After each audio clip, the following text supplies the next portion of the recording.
makes a phone call to an out-of-state business or an out-of-state service center, he always says, and I mean every single time, he'll say, "This is Thaddeus Day and I am calling from the great state of Maine."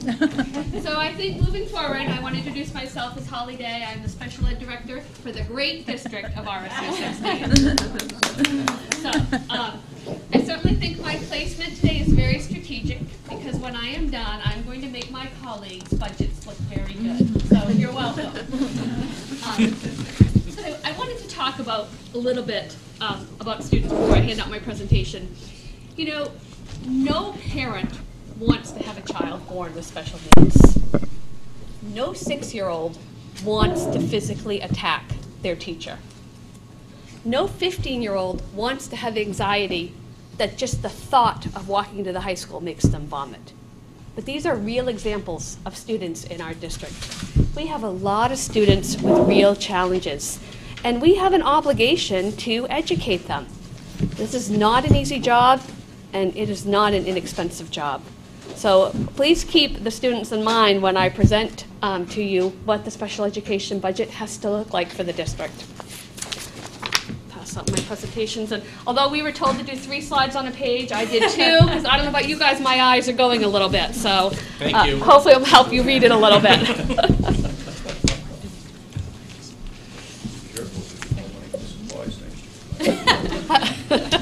If you run into that problem, let me know. She can do it this year, but not next year, Holly. I made 15 copies. We may have to share if there's not enough for our esteemed members. Amy and I can share if we need to. Okay. Yeah. One more over here to Bill, I think. And I also did want to thank you very much for being here today. I know it's a lot to give up your day and your job to spend the day with us, so thank you very much. All right, we can jump to the, I guess you're going to be with the slide first, Tina? The first slide. So I'm going to start out with special education by the numbers. This is pretty standard for our presentations. We do this every year, and the elementary schools and the high school does this as well. So within our district, as of our October 1st child count, or this may have been even more recent, it varies day to day with the number of students we have identified with special education, but we have about 308. We're down about 12 from last year. Again, some new children come in, some children graduate out of special education, so there's a little fluctuation, but we're pretty much in the low 300s year to year. That's pretty consistent. Can I interrupt already? Yes. So what sort of things fall under special education? Like Speech. Well, so there are 13 eligibility categories that open the door to special education services. And they range from traumatic brain injury to deaf blindness to autism to learning disability to speech and language impairment, intellectual disability, things like that. Open the door to qualifying you for special education services. Does that answer your question? I think so. Yeah. But there are 13 specific categories. Out of district students, this is the big cost on our budget every year. This year we're currently at 15.5. That's actually down from last year. We've had a quiet year without a lot of move-ins, which has been kind of nice because that's what last year, 15-16, we had a lot of students move in out-of-district placements, and that really threw us for a loop. So we've been pretty consistent and quiet on that this year. We have the same number of teachers that we did last year, 13 in the K-8 level and 8 at the 9-12 level. Our issue is currently one of those teacher openings, one of those positions is open that we have been unable to fill in the middle of the school year. It's a very hard time it's hard to find special education teachers in general, but it's really hard to find them mid-year. So we did have a staff member leave for a new position. We have a great educational technician team with a lead ed tech that is currently running that class, but it certainly is a loss not to have a teacher in that position. And we have another teacher who has given notice and will be leaving at the end of March. So I'm going to have 2 key teacher positions open this school year. So hard place to be in. Our specialists are pretty much the same. We did add a full-time social worker last year, which brought our percentage up by 0.5, but pretty much everybody else is the same there. Our ed techs, they're pretty much in the same level. They vary, of course, according to student population and what our needs are for individual students, but We have about 36.5 at the K-8 level for our special ed educational technicians, and 11 at the 9 to 12 level. So that's just kind of an overview of special education in RSU 16. Any questions about that? Just real quick, when we compare like our teaching salaries and things like that, we look outside of our district. How do we compare with our like number of our students that have these needs compared to other districts? Are we about average? We are about average. We might be slightly higher. The state would like to see us around 15%. We usually run around 18%. But I meet monthly with the directors from all the surrounding areas, and I know that percentage-wise, as well as the number of teachers and ed techs, are all pretty similar. And all the other districts having the same staffing issues we're having, I'm assuming? Yes. Yeah. Yes, they do. Yeah. Okay, next slide. So I wanted to, the special education budget is up overall. So I wanted to point out the big reasons why the special education budget is up. The first one is just a shift. Transportation should be down. I can't speak for their budget, but we shifted some driver money, some what we call monitors on the buses, trip money and reimbursement money that normally came out of the transportation budget specifically for special education students to the special education budget. And I think that was, I'm assuming, a state requirement, Stacy, that we were separating out the costs for special education students with transportation Right, for the trips cost are all centers. broken out. You're used to seeing the trips for the different schools, and special ed was taking trips, but their funding was coming out of transportation instead of their trip cost center. And so we have corrected that and made a cost center for trips for special ed. Yeah. So overall, that's not going to be an increase? I mean, it's a shift rather than an increase. Is that true? It is a shift, but as you may recall from some of the finance meetings, Mary, where that line for monitors, Right. we have, I think, this one additional monitor than was in the budget from We the should have prior a year. newer copy of this slide Yeah. presentation. If this is not the one. Okay, so can you Give me check? just a second, Yeah, sorry, everybody. I just realized we were missing a few lines. I worked on this last night. So hopefully you have a more up-to-date one that came into your email. So, I need to put it on the flash drive. Sorry, or do you? Okay. That's all right. Okay. Take a minute and I can keep going while she's looking this up. So there is that shift in the transportation costs. We added $50,000 for out-of-district tuition line just to reflect actual costs. We're always a little bit low on that, and that should get us in the right ballpark. We added $50,000 for substitute costs because those were inadvertently left out of our budget last year. So we didn't have lines in there for subs for teachers or for ed techs. So those needed to be put back into the budget. And what we've found this year as we've looked at our budgets is those lines are overdrawn in our regular education budgets, are going to be by the end of the year. Yes. So it is necessary that they get back where they Yeah. should be. We added $35,000 for main care seed payment and for payment costs for students who are out of district. And in a couple of slides, I'm going to explain that a little bit more, slightly in depth. So I'm not going to talk about that yet. But we always seem to under budget for the associated costs with an out of district placement. So we're trying to bring that up to cover actual costs. And finally, so I was looking at my my budget and adding up these numbers to figure out where my difference was, and I said, boy, there's still a big piece of money left there. There's a big piece of money. Where am I not seeing it? And then I looked at ed tech benefits, and they're up $42,000, which tells me that I hired some ed techs this year that probably took higher cost insurance plans than previous ed techs. And because that is all dealt with through payroll and the specialists, I don't always have that information until I get this budget to see that. So there was an increase of $42,000, which I considered pretty significant to my budget to cover those benefits. I have it. You were able to find it? Okay.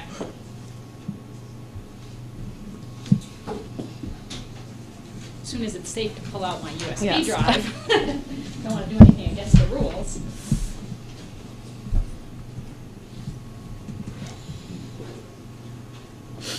SPED. Looks like it's the same ones. No, that one at 659 is different. Okay.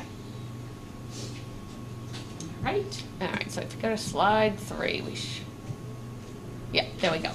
So those are the ones I just went over. So again, 130, it was actually 113 shift from transportation because I already had 12,000 in the line, so I had to correct that.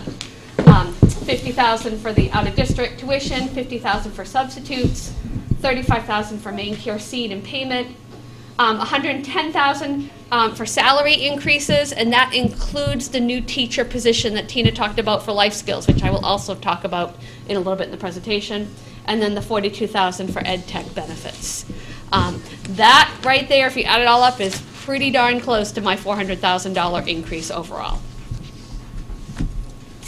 Okay, I just wanted to give you an example, and I pulled this from the state webpage, of what it costs to send a student out of district, because I think we might not always have a good sense. So these are just, and I know this is hard to read, but these are just the daily rates for the different schools, and they are set by the Department of Education. It is not something we can bargain or contract with. It is set by the Department of Education.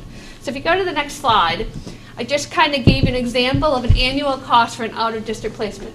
Margaret Murphy Center for Children. We have a few students there that have severe autism, beyond what we could meet their needs in the public school. Tuition alone is close to $53,000 a year. That does include summer services. Most students at that level need year-round schooling. So that is the cost. Collaborative School is another school that we have students at. They deal with a lot of students with mental health struggles and behavioral struggles at the public school. That's about $48,000 a year, and that does include their summer program for an average cost for a student. It does or does not? It does. So these rates are tuition only. They do not include the transportation costs or any additional special education services like speech therapy, occupational therapy, physical therapy. Any additional services a student may need are additional charges on top of the tuition rate. And are those in your budget or in? They are in my budget, yep. So if you go to the next slide. So main care sets the rates for the additional services for students in out-of-district placements. So these are approximate costs, and I say approximate because if you ever look at a main care manual, they might have several different costs for social work depending on what the social worker is working on with the client and what slot they fit into. So I gave you the approximate cost. For psychological services is $95 an hour. Social work is $84. A behavior health professional, which is basically a one-on-one support in that setting, is $58 an hour. Speech, OT, and PT all around $50 an hour. If a student has main care, and a large number of our students in out-of-district placements qualify for main care because of their disabilities, we pay 1/3 of those costs. When a student has ed tech support 6 hours a day, that's a costly little bill on top of the tuition that we're paying, because we're paying 1/3 of that. If a student is in an out-of-district placement and they do not have main care, either because they don't qualify it, parents choose not to access it, main care is an insurance program. Parents have the right to say, no, you can't access my main care. Those are the rates we're paying per hour for the students that do not have or are not accessing main care when they're in out-of-district placements. So for some students, that can add another $40,000 to $50,000 a year that we're paying on top of the tuition to have them in an out-of-district placement. If a parent's telling you you can't access their main care, is it because that money can be used by them for some other source and they're trying to protect their funds? That might be one reason why they do that, but because it's billed as an insurance program, they're not required to use it. That's just the way the law is.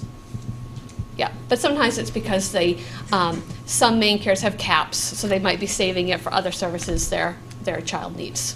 And we've talked about just making sure at least parents know the impact on the school department if they don't utilize main care, because that not only, it's a cost to us and it means there's less services for everybody else. You've got to pay the bills. So we can encourage them to sign up for main care, but we're not always successful.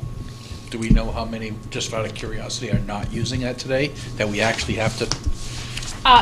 A very small percentage of our current out-of-district population does not have or use main care.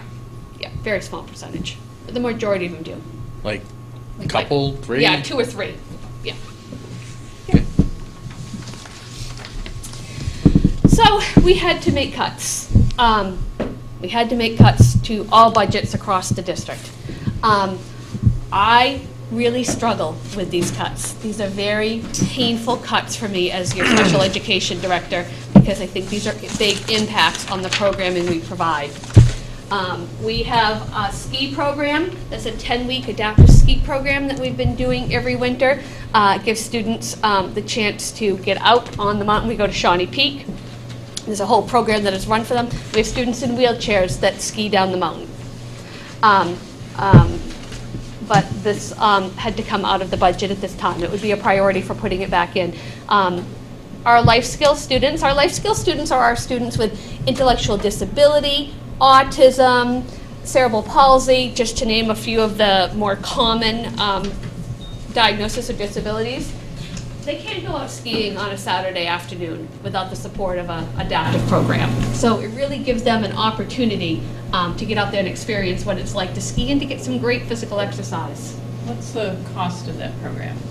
When you talk about cuts, how much are you cutting? The adaptive ski program is $50 a student for the 10 weeks, and then the cost of transportation. So what would you say that overall cost? I had it figured out. I could pull it up. Less than $5,000. Yeah. For the entire program? Mm-hmm. It's actually a not a bad price, $50 for a student to ski for 10 weeks. The other program that we do for our life skills program, K through 12, every Tuesday the students go swimming at the Y in Lewiston. I can't remember if that's the YM or the YW, but the one in Lewiston. And allows them to practice life skills in a natural environment. Not only are they learning how to swim, which is a huge life skill, prepping for Special Olympics, because we do the swim piece for Special Olympics.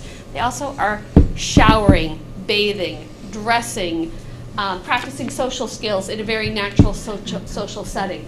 So we've been doing this swim program, K through 12. The teachers, the ed techs are in the pool. Our PT, our OT, our speech are in the pool with the students. We made a cut to that so that instead of going for the full year, which is about 32 weeks out of our school year, we'd drop that down to 24 weeks per year. And what is the cost savings from doing that? It was about $1,200 for the pool rental cost savings, and then the transportation. Transportation right now is $200 a week because we have to take 2 buses, so it's at another $1,600 in savings. I think the two together were close to a $10,000. And what we had discussed is, do we... 10,000? Just I don't something think it it's was... to get It was like ski 3,000. and the Not- ski and the With the swim. cost we've made, not quite. Yeah. Because we, yeah.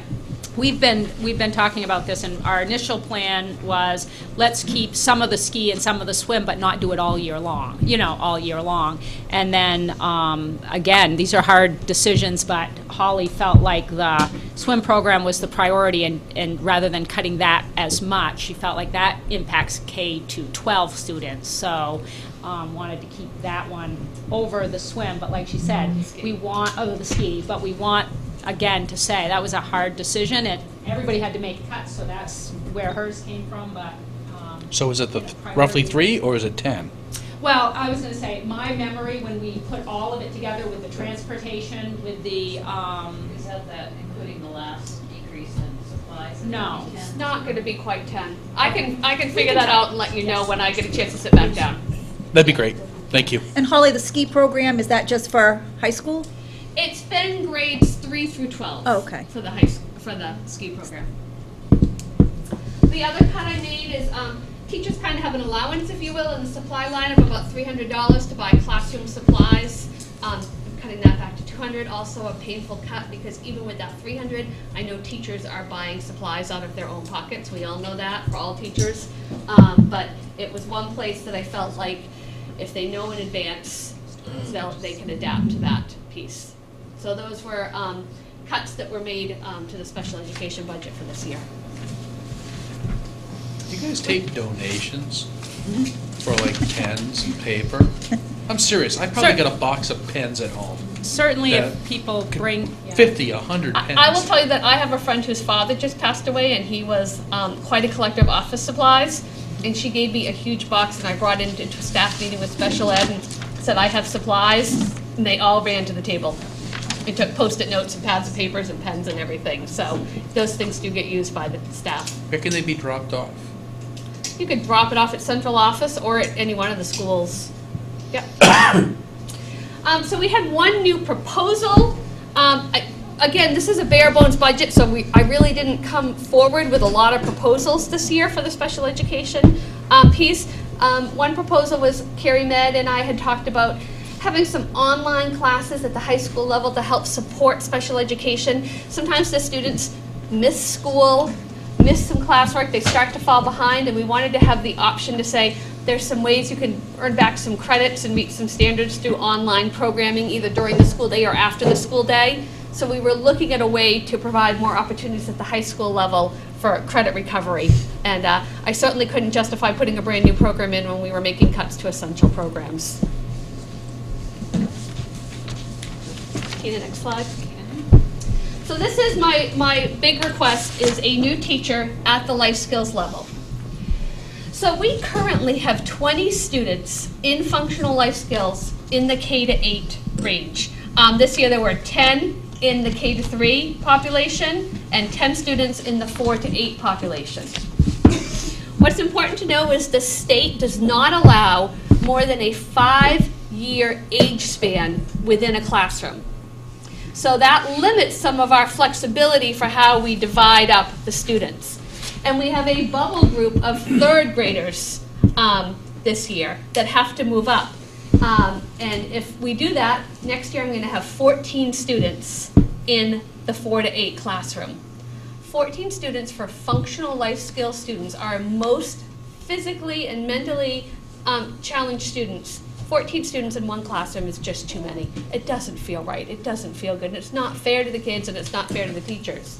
And Holly, Yes. sorry, if I can just throw out, I think the other piece that goes with that is it's not just 14 kids. There's probably 6 staff that have to work with those 14. Yeah. So It's a lot of it's a people lot in one of space. bodies in the room. It's not just in equipment. You're right. There's adaptive equipment that's necessary. Yeah, thank you. So I propose that we add a life skill teachers and break these classes down to smaller, more manageable sizes. So at this point next year, I would look at having a K to 3 class that we anticipate, these are all anticipated numbers, 6 students, a 4 to 6 grade class that would have 8 students, and a 7 to 8 population that would have 6 students next year. Adding a teacher and reducing the class size, I believe will allow us to reduce some of those ed techs, and that's why I propose that if we can reduce 3.5 ed techs by adding a teacher and making the class sizes smaller, that will be a great benefit to both the staff but especially the students next year.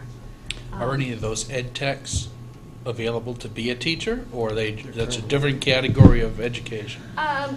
Yeah, I'm not sure that any of them are certified. Certainly if they were, they could apply for the position and we would consider that, yeah. But yeah, different certification. Well, and the cut with the open positions, correct? Yeah. We're not Those cutting 3.5 current aren't staff filled, right? members. No, right, no. They're not No, included. It's not there'll be no 3.5. reduction in force. Yeah, there's no, Okay. yeah, Yes. those are All right. just Yes, unfilled. yes, no reduction in force. Norm?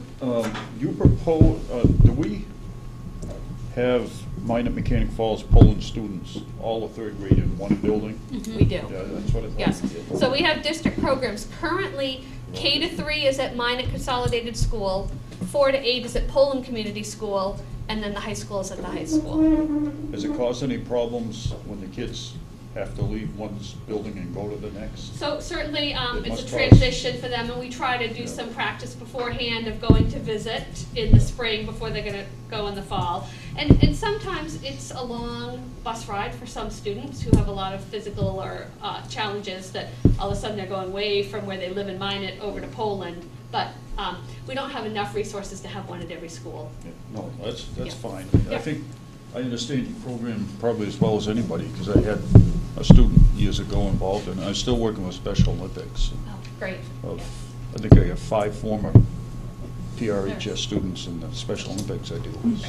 Yeah, we're very active in Special Olympics here in RSU 16, and that's great. Important part of our program. Any more recognition for those kids. So in summary, that's an increase in the special education budget of 11%, and overall costs are up by $408,000. So it is hard to bring forward a budget that is up this level, but I think it's much more realistic, while also thinking it is very bare bones. The staff we have don't ask for much. Any questions? So if I understand the numbers correctly, that's about half of the increase that you're proposing. Yes. Yeah, half of the total. Like I said, these guys are gonna look really good. Yeah, well, and it's none of these just so- children made this choice, No, nor they did did their not. parents, so No. this is a little different story. Yes. Right, and it's so unpredictable, like we said, with Holly's program, we can cut 3.5 at techs. One student moves in, you might need 2 of them back, because you have to provide the services that they need. And that's determined through the IEP process. So we always are talking about when she's running in the red halfway through the year, and there's pressure on Holly to, make sure that she's really being thoughtful and strategic, but it can be challenging when the dynamics are changing constantly. And so we commend the work that you do. We do our Holly. best. And as a school board, in terms of monitoring the budget throughout the year, definitely this is the most challenging budget to monitor for just what Tina's just said. It can change rapidly, and then we have to make sometimes really difficult adjustments in the middle of the year in terms of freezing other areas to make sure that we have the funds to cover this area. So in terms of budgeting and monitoring, it's definitely the most difficult budget to develop and monitor. I'll tell you a quick story. I was in an IEP meeting yesterday for a new student, and we were determining eligibility for the student, and the parent said to me, so really this is all about you making my student eligible so you can check that funding box. I said, that's not what this is about at all. This has nothing to do with funding coming in. We're not getting anywhere close to what we need to meet the student's needs. We're doing this because we think your student needs extra support and we want to provide that. So I think sometimes there is a maybe incorrect perception out there that we identify students to get more funding into the district, and that is not the case at all. And one thing that I will point out is the Blue Ribbon Commission that's working on the funding, reviewing the funding and making a recommendation to the legislature. One of their primary functions is special education and looking at the funding for that, because the state has set an arbitrary 15% as the goal. And above 15%, they don't give you full funding for any student above your 15%. So all of the students from 15 to 18%, we're getting a small amount of funding for them. And because you have to identify by really, you test, their test results and through the IEP process, school districts don't really have an option of stopping at 15%. Right. So there is a push at the state level to eliminate that arbitrary 15% and have it be a more authentic district-based decision. And they do that because they don't want people over-identified. They, being in the regular classroom, the least restrictive environment is our biggest priority. But it does, again, impacts the money we get financially from the state because they've set a 15% limit. I'd like to believe as a society that we collectively agree that we owe this to people who don't have these choices. It's the right thing to do. It is. Also, as they become adults, they're much better prepared for life. Yes. Okay, thank you, Holly. Thank you.